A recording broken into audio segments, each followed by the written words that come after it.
Hi friends, அனைவருக்கும் வணக்கம். Welcome back to our channel. Hope எல்லோரும் ஹெல்த்தியாக சந்தோஷமாக இருப்பீங்கன்னு நினைக்கிறேன். ஸோ வீடியோ பார்த்திங்கன்னா சண்டே ரொட்டீன் தான். விலாக் பார்த்திங்கன்னா காலையில் 6 மணிலேருந்து ஸ்டார்ட் பண்ணியிருக்கேன். காலையில் எப்போவுமே ரெகுலராக பார்த்திங்கன்னா நல்ல தண்ணி வரும், அதை அம்மா பிடிச்சி கார்டனெல்லாம் க்ளீன் பண்ணிகிட்டு இருந்தாங்க. சண்டேனாவே கண்டிப்பாக நான்வெஜ் இல்லாமல் இருக்காது. நைட்டே டிசைட் பண்ணிட்டோம் என்ன பண்ணலாங்கிறது. ரத்தம் குடல் தான். அந்த ரத்தம் குடலுக்கு மட்டும் காலையில் நேரத்தில் போனால் மட்டும்தான் கிடைக்கும். அதனால் பாப்பாவும் ஹஸ்பண்ட் போய் நேரத்துலேயே எடுத்துகிட்டு வந்துட்டாங்க.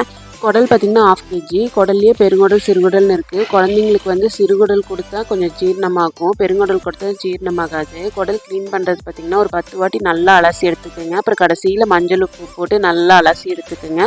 அப்புறம் ஒரு 2 வாட்டி சுடுதண்ணியில் வச்சு க்ளீன் பண்ணிங்கன்னா வாசமெல்லாம் போயிடும். குடல் பார்த்திங்கன்னா நான் குக்கரில் தான் வேக விட போகிறேன். ஒரு டம்ளர் தண்ணி ஊற்றி உப்பு 2 டீஸ்பூன் மஞ்சத்தூள் போட்டு 10லேருந்து 15 விசில் விட போகிறேன். நல்லா குடல் வெந்துடும். அதுக்குள்ளே ரத்தத்தை க்ளீன் பண்ணிடலாம். ரத்தத்தை க்ளீன் பண்ணுறது பார்த்திங்கன்னா கொஞ்சம் ஈஸி தான். 2-3 டைம் தண்ணியில் பைப் தண்ணியில் நல்லா அலசி எடுத்துக்கோங்க. சின்ன சின்னதாக முடி இருக்கும், அது நம்ம எடுத்துக்கணும். குடல் பார்த்திங்கன்னா நல்லா வெந்து வந்துருச்சு. அதுக்கப்புறம் பார்த்திங்கன்னா குடலை தாளிச்சிடலாம். அதுக்கு 2 டீஸ்பூன் எண்ணெய் விட்டு கடுகு, கடலப்பருப்பு, கருவேப்பிலை, சின்ன வெங்காயம், வரமிளகாய் 2 சேர்த்துக்கோங்க. அதுக்கப்புறம் நம்ம வேக வச்சுருக்க குடலையும் சேர்த்து நல்லா கொதிக்க விடணும். தண்ணி சுண்டுற வரைக்கும் நல்லா கொதிச்சதுக்கப்புறம் நம்ம ரத்தத்தை பொடிச்சு சேர்த்திக்கணும். உப்பு போடக்கூடாது, கண்டிப்பாக குடல்லையே நம்ம போட்டிருப்போம். ரத்தத்தில் கொஞ்சம் உப்பு போட்டிருக்கங்காட்டி நம்ம உப்பு சேர்த்தக்கூடாது. அப்புறம் கடைசியாக பார்த்திங்கன்னா தேங்காய் துருவி வச்சதை போட்டு எடுத்துட்டோம்னா ரத்த குடல் பொரியல் ரெடி. எங்கள் வீட்டில் பார்த்திங்கன்னா ரத்த குடல் பொரியல் செஞ்சாவே காலையில் சாப்பாடு தான். சாப்பாடு, ரசம், அதுக்கு சைட் டிஷ் பார்த்திங்கன்னா ரத்த குடல் பொரியல் தான். காலையில் 10 மணிக்கெல்லாம் சாப்பிட்டு பொறுமையாக ஒரு 11 மணிக்கு பார்த்திங்கன்னா மட்டன் செய்ய ஆரம்பித்தோம். மட்டன் பார்த்திங்கன்னா கெஸ்ட்டு வராங்க, அவங்களுக்காக 1 கிலோ எடுத்துருந்தோம். மட்டன் குழம்புனாவே அம்மா தான் சூப்பராக வைப்பாங்க. 1 கிலோ மட்டனுக்கு பார்த்திங்கன்னா 250 கிராம் மல்லி, 1 டீஸ்பூன் ஜீரகம், 1 டீஸ்பூன் குருமிளகு, 6 வரமிளகா, 4 டீஸ்பூன் அரிசி போட்டு நல்லா வறுத்து பொடி பண்ணிட்டாங்க. சின்ன வெங்காயம் பார்த்திங்கன்னா 1 கிலோ மட்டனுக்கு 3/4 கிலோ வெங்காயம் எடுத்துக்கணும். 1 பல் பூண்டு, சின்னதாக இஞ்சி, மஞ்சத்தூள், 1 தக்காளி, 4 கொத்து கருவேப்பிலை, கல்லுப்பு போட்டு கொஞ்சம் 5 மினிட்ஸ் பார்த்திங்கன்னா எண்ணெய் இதெல்லாம் போட்டதுக்கப்புறம் தான் எண்ணெயே விடணும். எண்ணெய் காய்ச்சிட்டு மற்றதெல்லாம் போட்டு வணக்கக்கூடாது, அப்போ தான் டேஸ்ட்டு கொடுக்குன்னு சொன்னாங்க. அப்புறம் கடைசியில் பார்த்திங்கன்னா 1 மூடி தேங்காய், அப்புறம் நம்ம பொடி பண்ணி வச்சுருந்த பொடியும் சேர்த்து நல்லா வணக்கிட்டாங்க. அப்புறம் ஆறுனதுக்கப்புறம் பார்த்திங்கன்னா மிக்ஸி ஜாரில் போட்டு நல்லா மசாலா அரைச்சி எடுத்துட்டாங்க. அப்படியே பார்த்திங்கன்னா குக்கரில் மட்டன் போட்டு மஞ்சத்தூள், உப்பு சேர்த்து 1 சொம்பு தண்ணி விட்டு ஒரு 5 விசில் விட்டுட்டாங்க. அப்புறம் விசில் இறங்கினதுக்கப்புறம் பார்த்திங்கன்னா அந்த மட்டனை இட்லி பாத்திரத்தில் மாற்றிட்டாங்க. அது கூட பார்த்திங்கன்னா நம்ம அரைச்சி வச்ச மசாலா சேர்த்து 2 சொம்பு தண்ணி ஊற்றி நல்லா ஒரு 1/2 hour கொதிக்க விட்டுட்டாங்க. அப்புறம் பார்த்திங்கன்னா குழம்பு கெட்டியானதுக்கப்புறம் பார்த்திங்கன்னா நல்லா மட்டன் வெந்து சூப்பராக மட்டன் குழம்பு வாசனையோடு ரெடி ஆகிடுச்சு. அப்புறம் கையோடு பார்த்திங்கன்னா மட்டனை தனியாக குழம்புலேருந்து எடுத்து தாளிச்சிட்டாங்க. அதுக்கு பார்த்திங்கன்னா கடுகு, கருவேப்பிலை, வரமிளகா, சின்ன வெங்காயம் போட்டுட்டு தட்டி வச்ச இஞ்சி பூண்டு சேர்த்திக்கணும். அதுக்கப்புறம் பார்த்திங்கன்னா குழம்புலேருந்து இருக்க மட்டனை எடுத்து நம்ம அரைச்ச மசாலா தனியாக கொஞ்சம் எடுத்து வச்சுருந்தாங்க. அந்த மசாலாவையும் சேர்த்து லைட்டாக தண்ணி ஊற்றி நல்லா கெட்டியாகிற வரைக்கும் கொதிக்க விட்டுறணும். மட்டன் வறுவலும் ரெடி. நான் பார்த்திங்கன்னா கெஸ்ட்டுக்காக கொஞ்சம் லெமன் ஜூஸ் கலக்கி வைக்கலான்னு சொல்லிட்டு லெமன் ஜூஸ் கலக்கி வச்சுட்டு இருந்தேன்.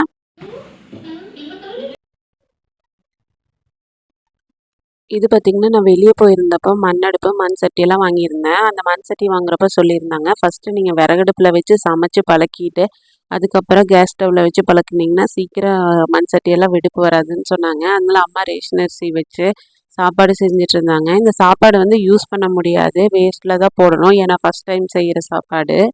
நான் பார்த்திங்கன்னா சாப்பாட்டு வேலையெல்லாம் முடிஞ்சதுக்கப்புறம் அடுப்பு மற்ற எல்லாம் க்ளீன் பண்ணி எடுத்து வச்சிடலான்னு சொல்லிட்டு க்ளீன் பண்ணிகிட்டு இருந்தேன். டைல்ஸு, கவுண்டர் டாப்பு, அடுப்பு எல்லாமே தொடச்சி எடுத்துகிட்டு இருந்தேன்.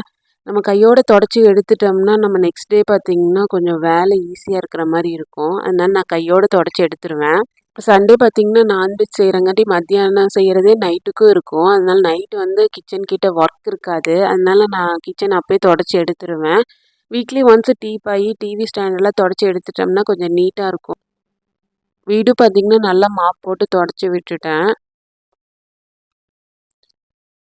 வெளியே பார்த்திங்கன்னா கொஞ்சம் மண்ணாக இருக்கங்காட்டி நம்ம தண்ணி ஊற்றி நல்லா அடித்து விட்டுறலான்னு சொல்லிட்டு வெளியே வந்து ஒர்க் பண்ணிட்டு இருந்தேன். இந்த க்ளீனிங் ஒர்க்குக்கு மட்டும்தான் பார்த்திங்கன்னா பாப்பு எங்கேருந்து தான் வருவான்னு தெரில.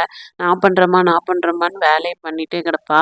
அதனால சரி நீ தண்ணி ஊற்று நான் அடித்து விட்றேன்னு சொல்லிட்டு 2 பேரும் சேர்ந்து க்ளீன் பண்ணிட்டு இருந்தோம். க்ளீன் பண்ணி முடிச்சோன்னே பார்த்திங்கன்னா ஒரு 1/2 ஹவர்லேயே மழை வந்துருச்சு. ஏன்டா க்ளீன் பண்ணுங்கிற மாதிரி ஆயிடுச்சு. மறுபடியும் மண்ணாக தான் இருந்தது. அப்பாவும் பொண்ணும் பார்த்திங்கன்னா நல்லா மழையில் ஓடி ஓடி விளையாண்டாங்க. நனையாதீங்கன்னு சொன்னா கூட கேட்கவே மாட்டேன்ட்டாங்க. தம்பி அதுக்கு மேலே அவனும் சொன்னாவே கேட்க மாட்டேன்ட்டான். அப்பா, பொண்ணு, பையன் 3 பேரும் மழையில் ஓடி ஓடி நனைஞ்சு அடுத்த நாளே பார்த்திங்கன்னா நல்லா ஃபீவர். மாற்றி மாற்றி 2 பேர்த்தையும் பாப்பாவும் தம்பியும் பார்த்திங்கன்னா மாற்றி மாற்றி ஹாஸ்பிட்டல் போகிற மாதிரி ஆகிப்போச்சு. அதனாலேயே பார்த்திங்கன்னா வீடியோ 2 நாள் டிலே ஆகிடுச்சு போஸ்ட் பண்ணுறதுக்கு. இவர் பார்த்திங்கன்னா எங்கள் வீட்டு செல்லக்குட்டி கிச்சு. இவருக்கும் மழைன்னா ரொம்ப பிடிக்கும். உள்ளே வாடான்னு சொன்னால் வரவே மாட்டேன்ட்டு அவங்க கூட சேர்ந்து இவனும் சேர்ந்து நனைஞ்சிட்டு இருந்தான். வீட்டுக்கு பார்த்திங்கன்னா கெஸ்ட்டும் வந்துட்டாங்க. மத்தியானம் வரேன்னு சொன்ன கெஸ்ட்டு பார்த்திங்கன்னா ஈவினிங் டீ டைமுக்கு தான் கெஸ்ட்டே வந்திருந்தாங்க. பார்த்திங்கன்னா நான் மரவள்ளிக்கிழங்கு வச்சுருந்தேன். டீயும் மரவள்ளிக்கிழங்கும் கொடுத்தேன். கெஸ்ட்டு யாருன்னு பார்த்தீங்கன்னா என்னோடய தங்கச்சி வீட்டுக்காரு பையன். இவங்க சென்னையில் இருக்காங்க. ஸ்கூல் 12th தான் ரீஓப்பன் சொன்னங்காட்டி 1 வீக் இங்கே இருந்துட்டு போகலான்னு சொல்லி வந்திருக்காங்க. தங்கச்சி பார்த்திங்கன்னா வீடியோவில் நான் வரலன்னு சொல்லிட்டா. அதனால அவளை ஷூட் பண்ணல.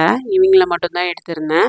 ஆரவ் பார்த்திங்கன்னா ரொம்ப எக்ஸைட்மெண்ட்டாக வந்திருந்தான். நாங்கள் மருதாணி வச்ச வீடியோ, மேட்டு செஞ்ச வீடியோலாம் பார்த்துட்டு நானும் அது மாதிரியெல்லாம் பண்ணணும் அப்படின்னு சொல்லிட்டு ரொம்ப ஆர்வமாக வந்திருந்தான்.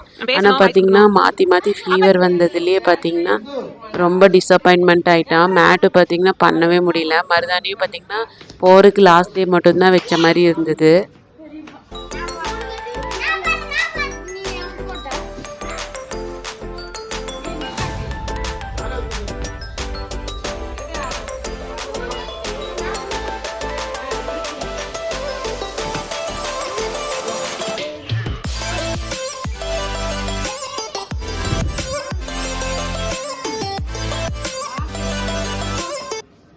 ஸோ வீடியோ பார்த்திங்கன்னா நான் இதோட முடிச்சுக்கிறேன். நெக்ஸ்ட்டு வீடியோவில் மீட் பண்ணுறேன். என்னோடய வீடியோ உங்களுக்கு பிடிச்சிருக்குன்னு நினைக்கிறேன். மறக்காமல் சப்ஸ்கிரைப் பண்ணுங்கள். தேங்க்யூ ஃபார் வாட்சிங். Bye bye.